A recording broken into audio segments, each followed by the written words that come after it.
Okay, in this video I'm just going to take us through an example of converting from rectangular form to polar form with degrees and with radians, and also converting from polar form back to rectangular form. Okay, so just looking at the degrees section first.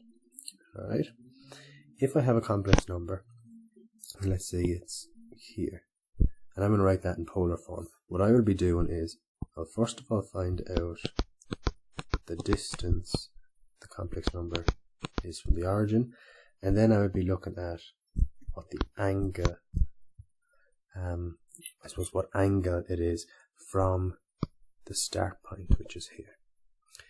If it's a positive angle, I'll be going back this way. Right? So for example, this could be 30 degrees, right? And I can get that. If it was a complex number back here,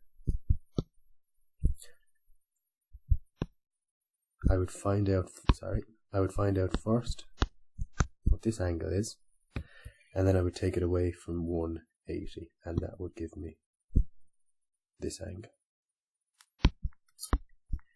If my complex number was here, I'd find out what this angle is, but instead, let's say it was 30 degrees, but instead of saying 30 degrees, I would say minus 30 degrees, because I'm going down this way. And similarly, if my complex number was down here, I would find out what that angle is. Let's just say it's 30 degrees. I would take it away from 180, which would give me this. And again, that would be minus 150 degrees, because it's going down here in a negative direction, in a clockwise direction. Okay? When we're making this calculation, right? So if I'm having, let's say, r equals cos theta plus I sine theta, and if theta is going to be in degrees, so for example this here, if I want to find this complex number, well, it would be the 30 minus the 180, so that would be 150 degrees. It would be a negative 150 degrees, so 150 degrees would go in there and in there. We'd find out what the radius is then, we'd put it there. But if I'm doing it in degrees, then make sure your calculator is in degrees mode, okay? And I would have shown you in the previous video how to get these degrees from our complex number, and you'll see it down here in this next question anyway. With radians, however, okay, and I have a video on radians already, but I suppose I'm not going to go back over it all, right? So if you need to learn about radians, go back over that video. But it's just like degrees. However, instead of having 180, it'll be pi radians, pi over 2 radians, 3 pi over 2 radians, and 2 pi radians. It'll work the exact same, okay? But make sure your calculator is in radians mode if you're putting theta as radians rather than degrees, okay? So you could put theta as degrees, you could put it in radians. I'm going to do this question in both forms. Right. So this question, express the complex number 1 minus I root 3 in polar form. Okay, the very first thing we do, when we're asked to do that, let's just draw out a complex number to get I suppose, a visual representation of where it is. And that is, well, a second. 1, 2, 3, 1, 2. Okay, so it's 1 on the x-axis, which will be here, and root 3. Now root 3 is 1.7, so we're talking about here. Okay, so it just needs to be a sketch as to where it is. Right, first thing I have to do, find out what that radius is. Okay, so I'll find out the distance from here to here. The radius, because this here squared. Now remember, the radius is always the modulus. So A will be this, B will be this. So radius equals the square root of 1 squared plus minus root 3 squared. So the radius then is the square root of 1 squared is 1 plus minus root 3 squared is 3 squared 4, which is 2. So the radius is 2. Okay, now I'm going to do this in, we'll do it in degrees form first, okay?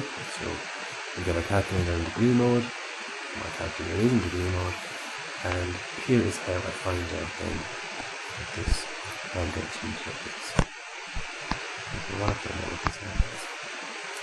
Right. And first of all, this here is 3, and this here to here is 1.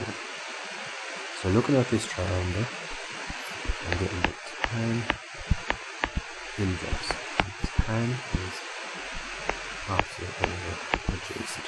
So in relation to this angle, well, the opposite is minus root 3, and the adjacent is 1.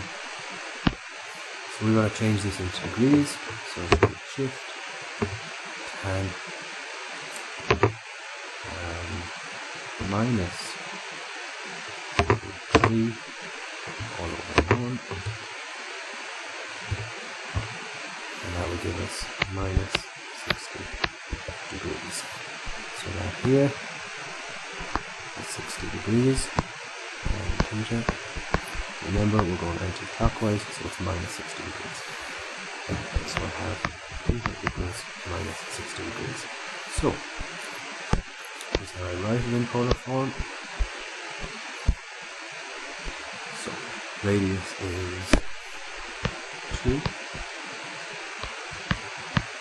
cos minus 60 degrees, phi sine minus 60 degrees. There we go, that's it in polar form when I did it in degrees. Good. Let's go again, but this time, instead of doing it in degrees mode, I'm going to do it in radians.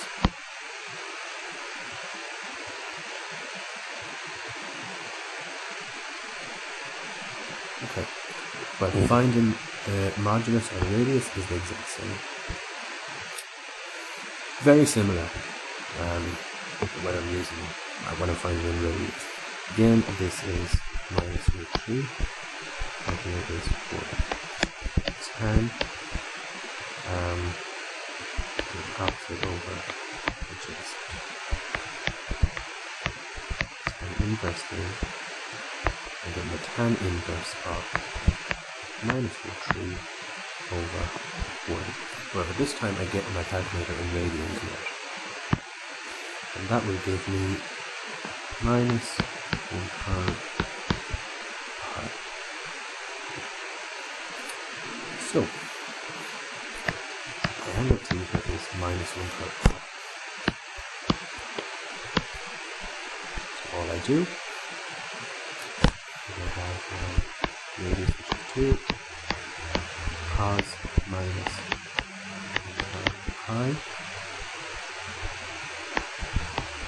plus pi sine minus 1/3 pi. And that's it. We'll just do one more like that. What if my angle was, my complex number sine was here?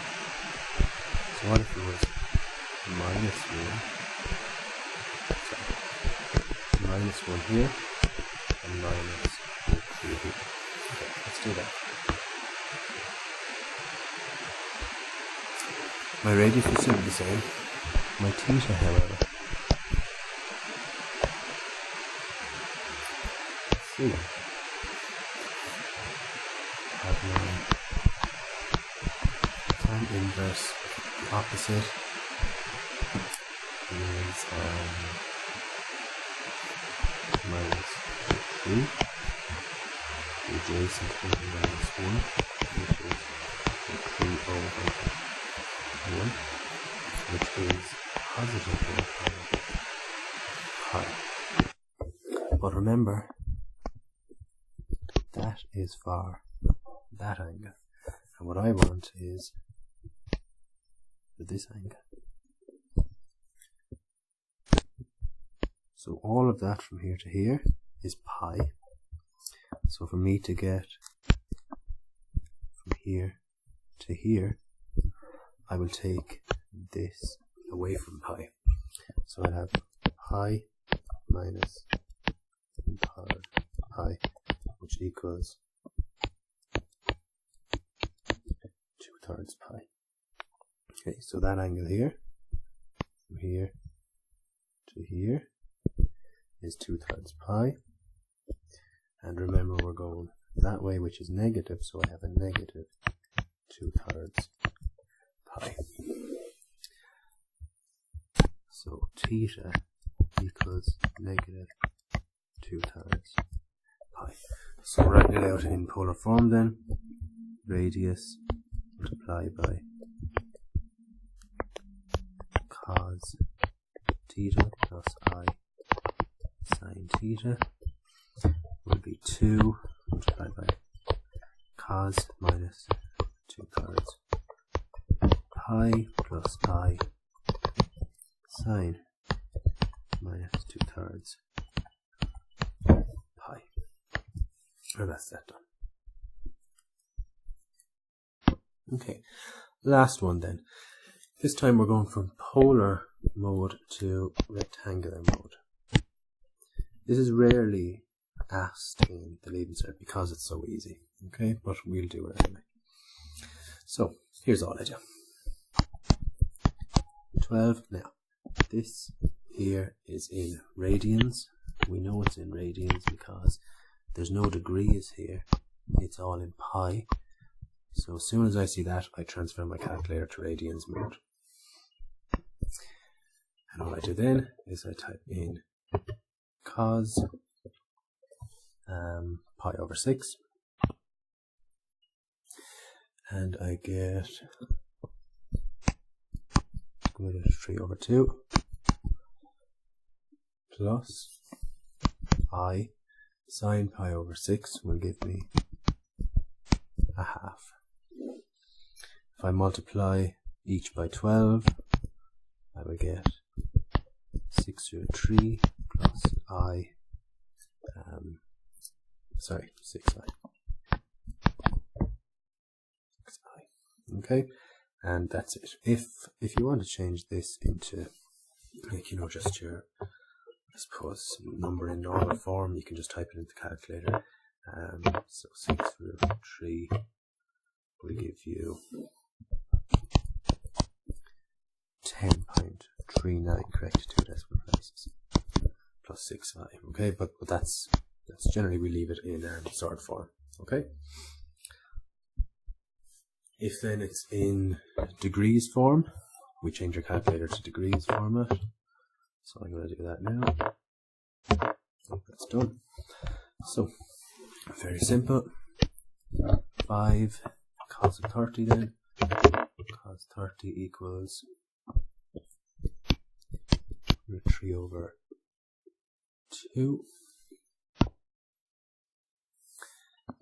plus, and sine of 30 is a half, and again if I multiply the 5 by that, I get 6 root 3 plus 6, oh, sorry, because it's 5, so